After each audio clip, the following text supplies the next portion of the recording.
Broers en susters, kom ons maak die Bybel oop by twee dele. Sal dit nou op die bord kry. Ons begin by Exodus 32 en dan ook Deuteronomium 4.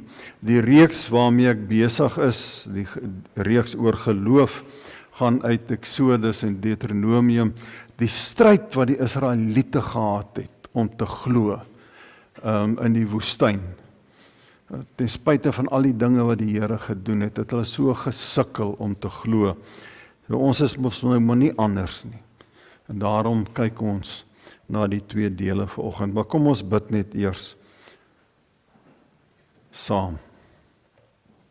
Ag liewe Here, baie dankie vir die voorreg dat ons as Christus gelowiges kan sien hoe twee ouers wat elke Sondag hier in die kerk is, die begeerte ook het vanoggend, dit gehaat het om hulle dogtertjie hier binne in die geloofsfamilie deur die doop in te wy. Baie dankie vir die voorreg dat ons as 'n geloofsfamilie dit kon sien en ek dit kon gehad het om u naam oor haar uit te spreek. En dat ons glo dat hierdie seun deur te sê ek doop jou in die naam van die Vader, die Seun en die Heilige Gees, dat hierdie seun 'n groot invloed gaan hê wat u oor haar sal laat waar word. Maar ons is nou hierso, Here, en die Bybel is oop. En die Bybel is u woord in die taal van mense. En vanoggend gaan ons kyk na twee dele wat lank gelede gebeur het. Nog voor ons eintlik kan dink hoe dit was om daar te trek in die woestyn. En daarom, o Heilige Gees, het ons nodig dat u ons sal inspireer. Dat u ons sal aanraak, ons emosie en ons gedagtes en ons wil. Want Vader, u ken elkeen van ons. U ken ons as 'n geloofsfamilie saam. U ken ons in ons huise. U ken ons in ons werke. U weet dat dit vir ons baie keer baie moeilik is om te glo. En daarom, o Gees van God, help ons vanoggend.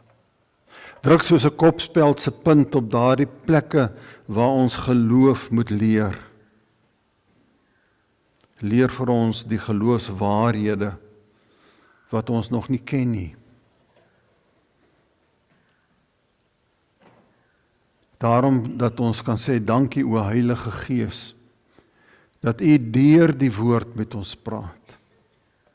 En daarom plaas ek my vanoggend ook in u hande, o Gees van God, dat u my sal inspireer ten spyte van woorde wat getik is op papier en wat uitgedruk is op 'n bord hier agter my en daar voor my. Want u weet wat ons vanoggend as 'n geloofsfamilie nodig het. Dat dit sal oorkom wat u wil is vir ons. En so kom ons nou vanoggend na u toe.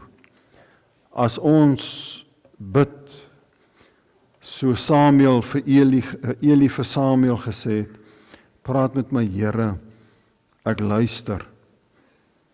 Soos die Gees vir die gemeentes daar in Openbaring gesê het, so sê die Here vir die gemeente. Vader, ons bid dit tot u in die naam van Jesus Christus, ons verlosser. En God se kinders sê almal saam, amen. Deuteronomium 32, vers 1. Toe die volk sien dat Moses stalm en nie van die berg afkom nie, het hulle om Aaron saamgedrom en vir hom gesê, kom ons maak vir ons 'n God, dat hy ons kan lei. Hierdie man Moses het nou wel vir ons uit Egipte laat wegtrek, maar ons weet nie wat van hom geword het nie. Aaron het hulle geantwoord, haal die goue ringe en die goue oorringe van julle vrouens en julle seuns en julle dogters se ore af en bring dit vir my. Hulle dink is vakansie. Dis So is okay. Hulle is daarom in die kerk. Vers 3. Die hele volk het toe die goue ringe van hulle ore afgehaal en dit vir Aaron gebring. Hulle het dit van hulle ontvang en dit verwerk en daarvan 'n beeld in die vorm van 'n bulkalf gemaak. Toe sê die volk, luister mooi wat sê hulle. Toe sê die volk, hier is jou God wat jou uit Egipte bevry het, Israel. Toe Aaron dit hoor, het hy 'n altaar voor die beeld gebou en uitgeroep, môre is daar fees vir die Here. Vroeg die volgende môre het die volk brandoffers en maaltydoffers geoffer. Daarna het die volk begin feesvier en losbandig te kere gegaan. Toe sê die Here vir Moses, klim van die berg af, want jou volk, wat jy uit Egipte laat wegtrek het iets vreesliks gedoen. Hulle het gou die pad verlaat wat ek hulle aangewys het, en hulle het vir hulle 'n beeld van 'n bulkalf gemaak. Nou aanbid hulle hom en bring vir hom offers en sê, hier is jou God wat jou uit Egipte laat wegtrek het. Dan vers 19. Toe Moses naby die kamp kom en die kalf en die dansery sien, het hy woedend geword en die 2 plat klippe in sy handvlenters gegooi teen die voet van die berg. Daarna vat hy die kalf wat hulle gemaak het, gooi dit in die vuur, maal dit fyn so stof en strooi dit in die water. En toe laat hy die Israeliete dit drink. En dan gaan ons na Deuteronomium 4 toe.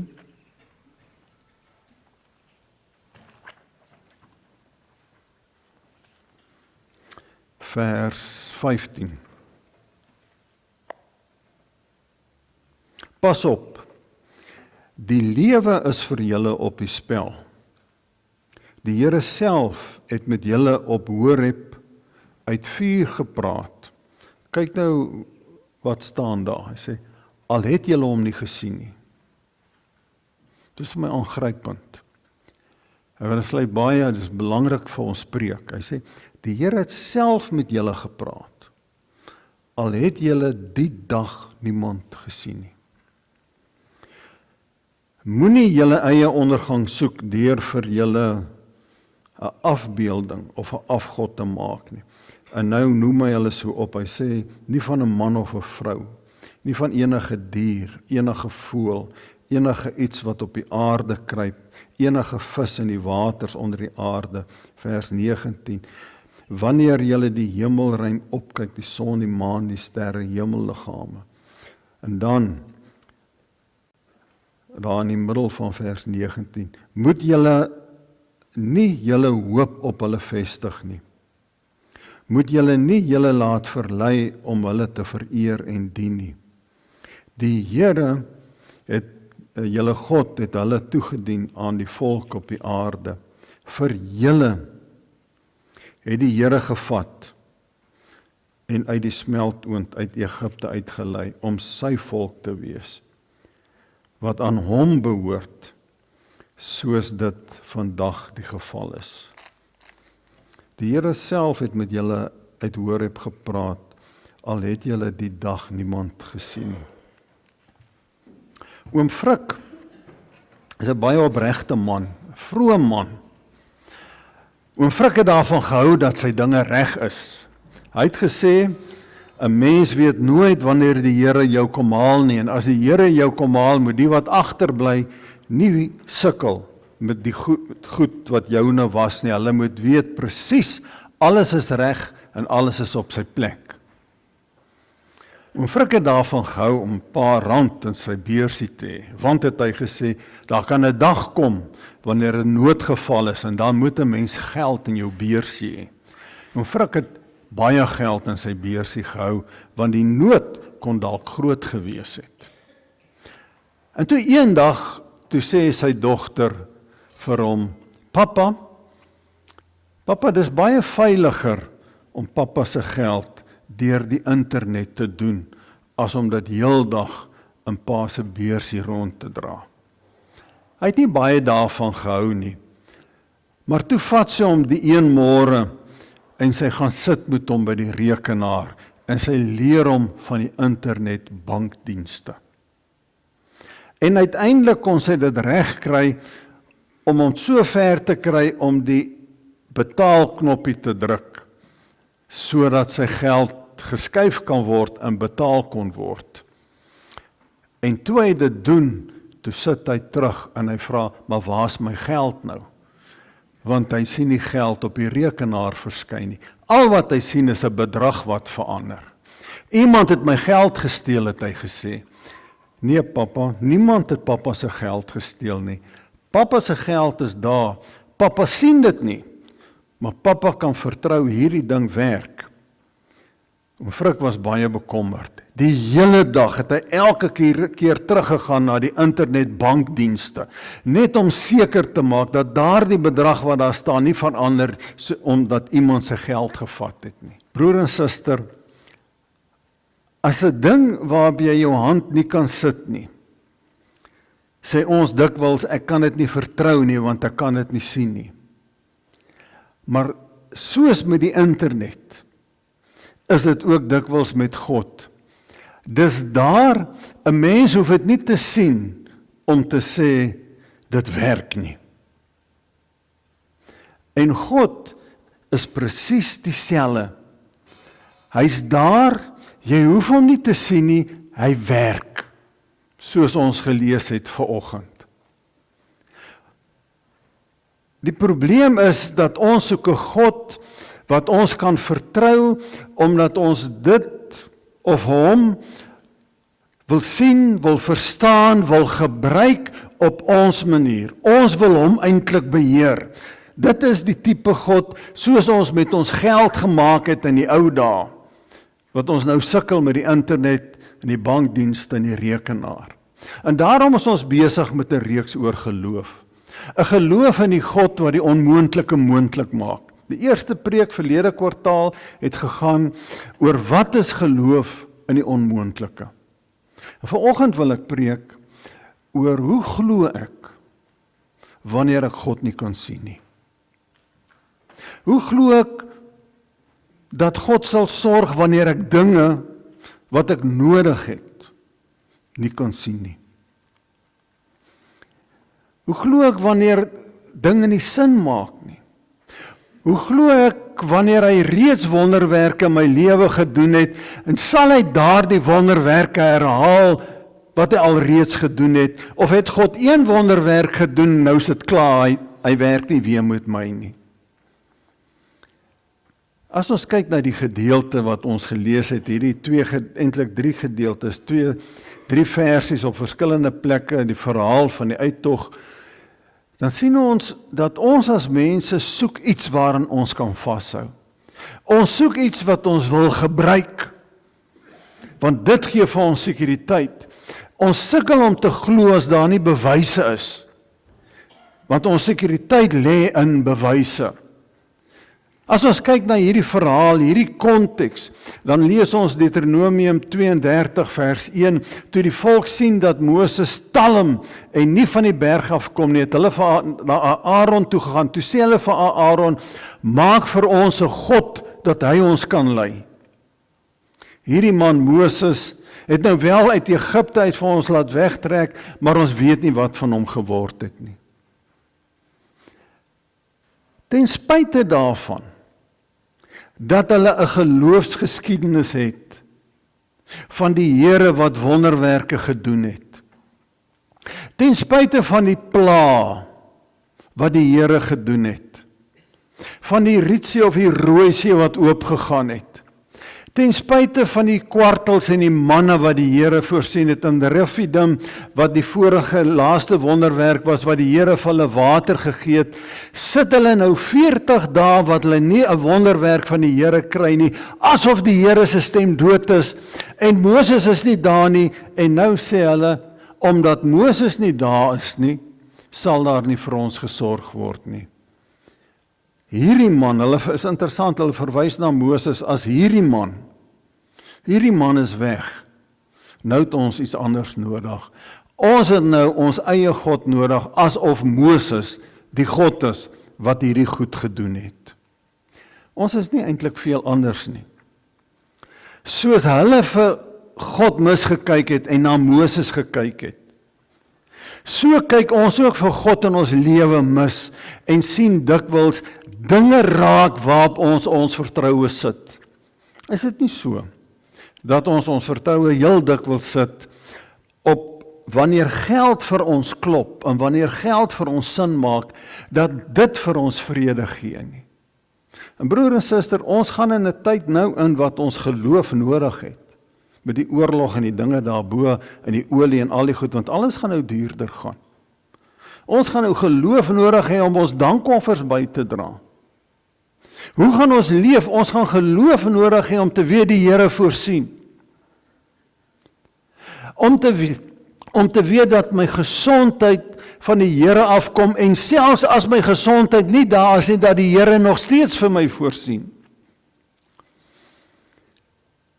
Om te weet dat my kinders, wanneer dit met hulle goed gaan, dit genade is en nie ek is wat so wonderlik vir hulle sorg nie. Die probleem, broer en suster, is nie dat ons hierdie goed wil hê nie. En die probleem is ook nie dat ons hierdie goed het nie.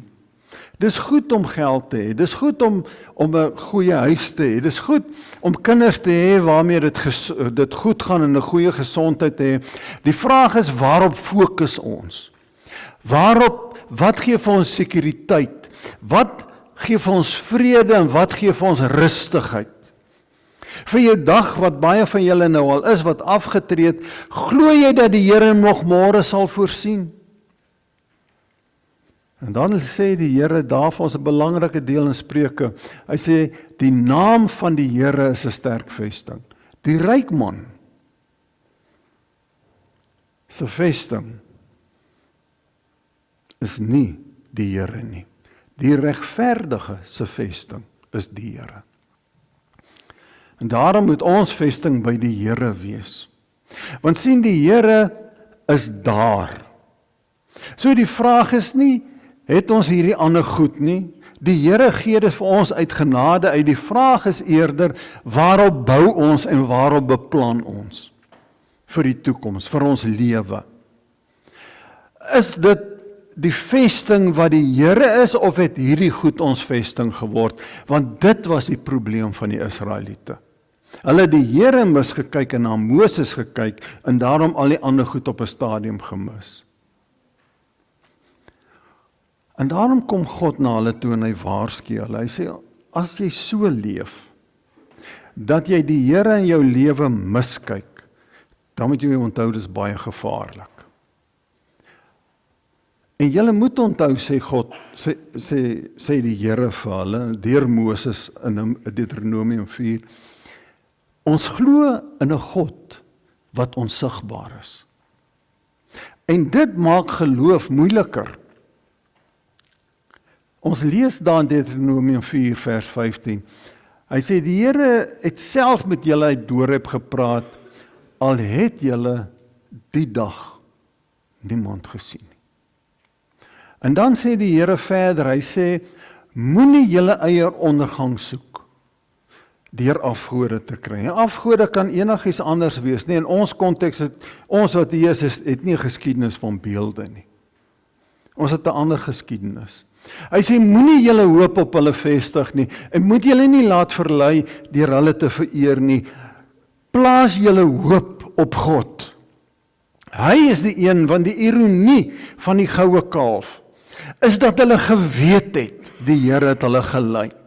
Hulle het geweet dat die Here deur Moses hulle deur hierdie pad gelei het, en toe kom hulle, en Moses is 40 dae en 40 nagte nie daar nie, toe sê hulle, maak vir ons 'n kalf, en wat sê hulle? Hulle sê, hierdie kalf, hy is nou God, en hierdie kalf wat nie daar was toe hulle uitgekom het nie, hy het ons gelei.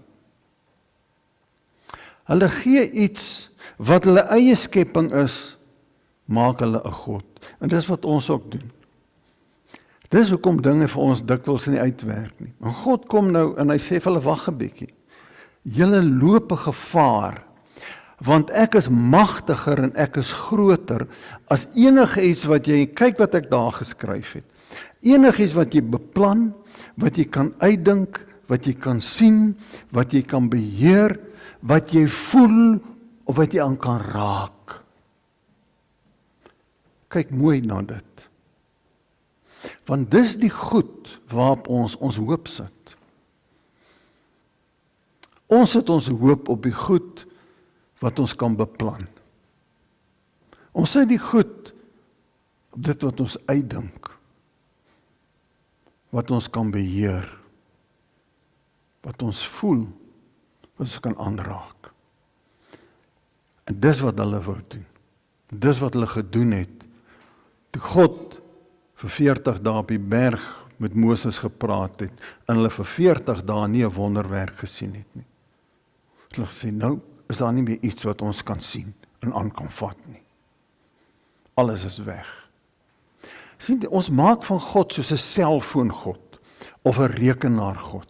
Ons programmeer God soos ons 'n nommer in 'n selfoon intik. En dan druk ons hom, en as ons hom nodig het, dan bel ons hom, of ons sê vir hom wat ons doen as ons hom intik op 'n rekenaar, 'n programmetjie, of iets, en ons druk die enter knoppie, en soos 'n program uitkom, wil ons sê, God moet uitkom met ons planne. Ons maak van God ons eie weergawe. En dan werk dinge dikwels nie uit nie. En dan sê ons, hoe kan 'n God van liefde dit aan my doen, of dat aan my doen? Sê wie? Wie sê, dis God? En wie sê, dat dit wat jy vra, reg is? Sê wie? Die probleem is my planne. As my planne my God nie uitwerk nie, dan word ek kwaad, en dan begin ek twyfel, want my eie verwagtinge van God werk nie meer nie. Dis gevaarlike geloof, broer en suster. Geloof moet wees fokus en vertroue op die God wat jy nie kan sien nie. Nie fokus en vertroue op 'n God wat jy kan beheer nie, of wat jy kan sien nie. My gedagtes is nie julle gedagtes nie. En julle optrede is nie soos myne nie, sê die Here. Dis 'n belangrike ding om te weet. Dis nie dat God onbetrokke is in ons lewens nie. Hy's net groter, of soos die een teoloog eendag gesê het, hy's die gans andere. As ek nou sê, wat beteken dit in Afrikaans? Hy's sommer net heeltemal anders as ons. Verstaan jy dit? Samuel, God is heeltemal anders as ons. Ons kan hom nie in 'n blik druk nie. Ons moet glo in 'n God wat heeltemal anders is. En ons moet bly glo wanneer dinge nie gaan soos ons dit wil hê nie. Vir 40 dae se stilte. Dan moet ons nog steeds glo in die God wat ons nie kan sien nie.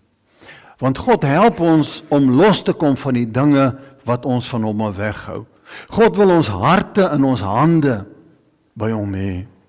'n Baie interessante vers hierdie. Maar Moses het gesê, dit klink nie na oorwinning nie, en dit klink nie na 'n nederlaag nie. Wat ek hoor, klink na feesviering.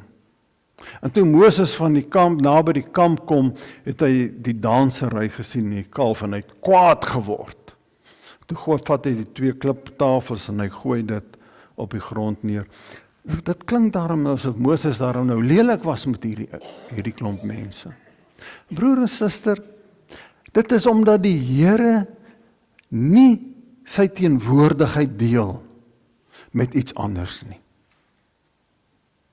God deel homself nie met iets anders, met ons afgoetjie, ons bygeloof, ons valse geloof nie. God wil volkome alleen by ons wees. Matteus 6 vers 24, Jy kan nie God en Mammon dien nie. Jy gaan die een lief hê en die ander nie. Kan die twee baase dien nie, sê Jesus. So as jy sê jy glo in die God wat onsigbaar is, dan glo jy in die God wat onsigbaar is. Jy kry nie vir jouself ietsie by nie. 'n Baie kragtige teks, wat dit baie sterker stel, is 2 Korinte 6, vers 15 tot 17, waar hy sê, julle kan nie Belial en God in dieselfde huis hê nie. Jy kan nie die Satan en God in dieselfde huis hê nie. Dis of die een of die ander. Of ons glo heel hartig in die God wat onsigbaar is. Heel hartig in God wat die onmoontlike moontlik kan maak. Wat die dooie see oopmaak, wat by Rafidim water gee, wat die 10 plaag gee, wat manna gee, wat kwartels gee. Ons glo heel hartig in hom. Of ons glo in ons eie valse God. Dis nie dat God wreed is nie.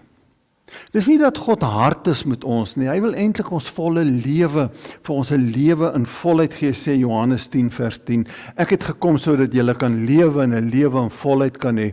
En hierdie lewe in volheid is tog nie net eendag as ons in die ewige lewe is nie. Dit ook.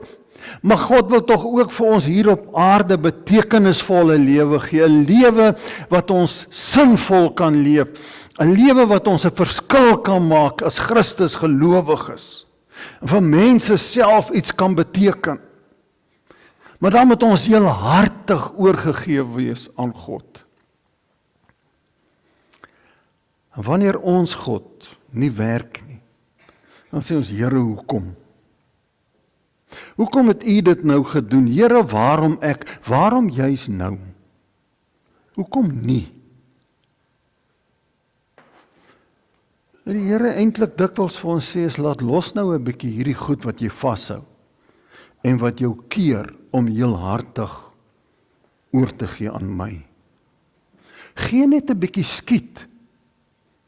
Want ons sit dikwels, as ons gesondheid dalk nou nie meer so lekker is nie, of die werk ewe skielik nie meer daar is nie, of jy het planne en die planne wil nie meer werk nie, of die drome wat jy droom val uit mekaar uit, dan is dit die tye wat jy dalk net moet stil raak en sê, maar is hierdie goed die goed wat van God kom, of het dit die dinge geword waarop ek staat maak? Gee net 'n bietjie skiet. Glo net weer 'n bietjie, in plaas van op hierdie dinge te bou, op die God wat die onmoontlike moontlik maak. Daai teks in Hebreërs 12 vers 1 en 2 is my kragtige teks, waar hy sê, laat ons elke las afgooi, ook die sonde wat verstrik, en laat ons die wedloop wat vir ons voorlê, met volharding hardloop, die oog gefestig op Jesus, die begin en voleinder van ons geloof. Aan die begin sê hy, terwyl ons hierdie groot skare geloofsgetuies om ons het, ek het daai prent spesiaal so gemaak. As jy kyk na daai prent, daar's 2 mense wat omgedraai het en terughardloop. Die res van hulle hardloop na Jesus toe, en rondom staan gelowiges wat hulle aanmoedig, ons moet die laste afgooi, en voluit na Jesus toe gaan, maar dan moet jy fokus op Jesus. Iemand wat hardloop, as jy kyk na daai prent, het nie goed wat hulle vashou nie, hulle drafklere aan, en hulle gaan voluit na Jesus toe. Ons moet glo en fokus op Christus, en voluit gaan, ons moet ons lewe heel hartig vir hom gee. Dis die oproep. Fokus op hom, volg hom, stap agter hom aan. Dis 'n geloof wat glo dat die onsigbare God die onmoontlike kan moontlik maak. En dan val God se dinge op hulle plekke as ons agter hom aanstap. 'n Paar geloofswaarhede hier uithaal. En Frik het vir sy dogter gesê, weet jy, nou sien ek die goed werk. Ek ontspan. Ewe skielik bekommer ek my nie meer so oor sy geld nie. En toe sê sy vir hom, pa, net so werk die Here. Die goed is daar. Dis nie 'n blinde geloof nie. Dis 'n geloof wat op grondwaarhede gefestig is.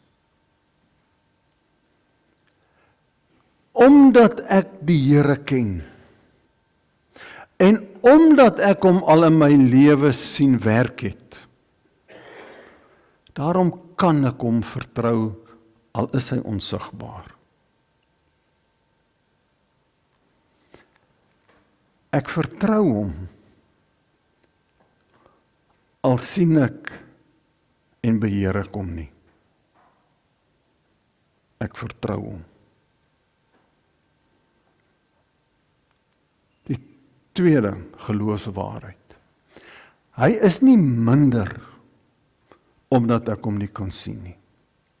Om die waarheid te sê, hy is meer werklik as enig iets wat jy kan vashou. Die laaste geloofswaarheid. Ons roeping is om die onsigbare God met onsigbare dinge te vertrou. Ons roeping is om die onsigbare God met ons sigbare lewens te vertrou. Om te glo dat hierdie onsigbare God, dat dit hy is wat vir ons die onmoontlike moontlik maak.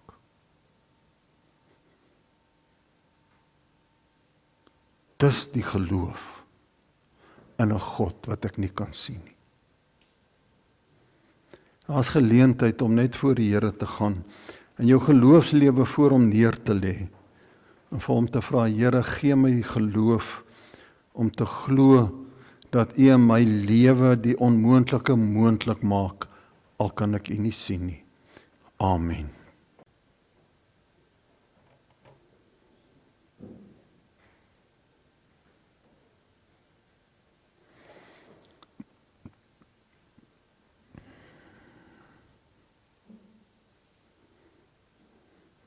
Vader, dit is vir ons moeilik om dit wat ons bely in ons harte by mekaar te bring.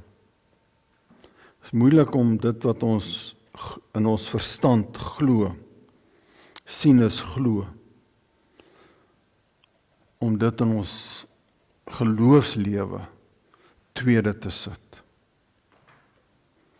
O Heilige Gees, daarom kom ons na U toe.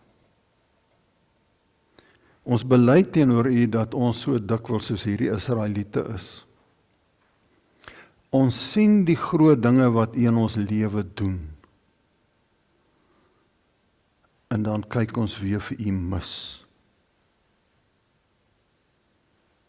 Laat hierdie woorde van Moses in Deuteronomium 4 in elkeen van ons lewens waar word. Dat ons glo, Here, in U wat gepraat het, al het ons U nie gesien nie. Vader, daarom bid ek oor die enige God, Vader, Seun en Heilige Gees, dat U elke broer en suster vanoggend aanraak, en dat U ons geloofslewe sal verdiep in die praktyk. En dat ons vir die wêreld 'n getuie sal wees oor U wat in ons eie lewens die onmoontlike moontlik maak. Dat dit nie net hier op die gemeente kampus, die geloofsfamilie se kampus is, waar U miljoene rande gee deur lidmate, waar ons kan getuig van U wonderlike wonderwerke nie, maar in ons eie lewens, op ons eie maniere, dat ons kan getuig van U groot en magtige goed. Dankie dat ons kan bid vanoggend vir hierdie wêreld wat die mekaar is. Dat ons in besonder kan bid vir die ooste, waar dinge nie wil regloop nie, vir Oekraïne.